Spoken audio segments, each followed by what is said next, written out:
Al-Awwal, le premier, dont l'existence n'a pas de commencement.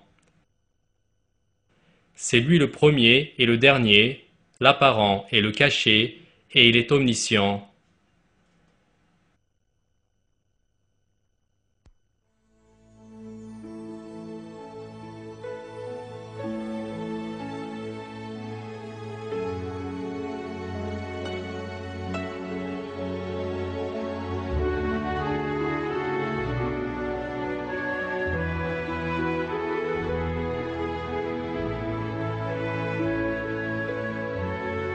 L'univers a-t-il eu un commencement? C'est une des questions à laquelle l'homme a cherché une réponse pendant des siècles. Ceux qui ont compris que l'univers a un créateur sont aussi persuadés qu'il a eu un commencement. Cependant, certaines personnes refusent l'idée même d'un créateur, allant jusqu'à décréter que l'univers n'a jamais eu de commencement. Il existe ainsi, selon eux, depuis toujours et continuera à exister pour toujours. Or, les progrès scientifiques actuels ont clairement prouvé que ces gens sont dans l'erreur. Un bon nombre de théories ont été avancées pour expliquer l'origine de l'univers. De nos jours, cependant, les milieux scientifiques s'accordent tous sur un point.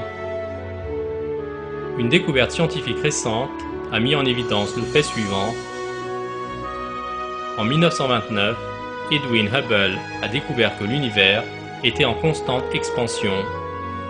À partir de cette thèse, les scientifiques ont formulé une importante hypothèse.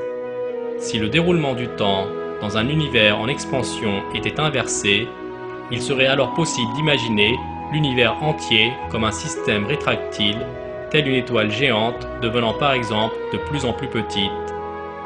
La conclusion logique est qu'un univers qui se rétracte au fil du temps doit tôt ou tard revenir à son point de départ, un point unique, minuscule. L'explosion de ce point unique a été par conséquent à l'origine de l'expansion de l'univers.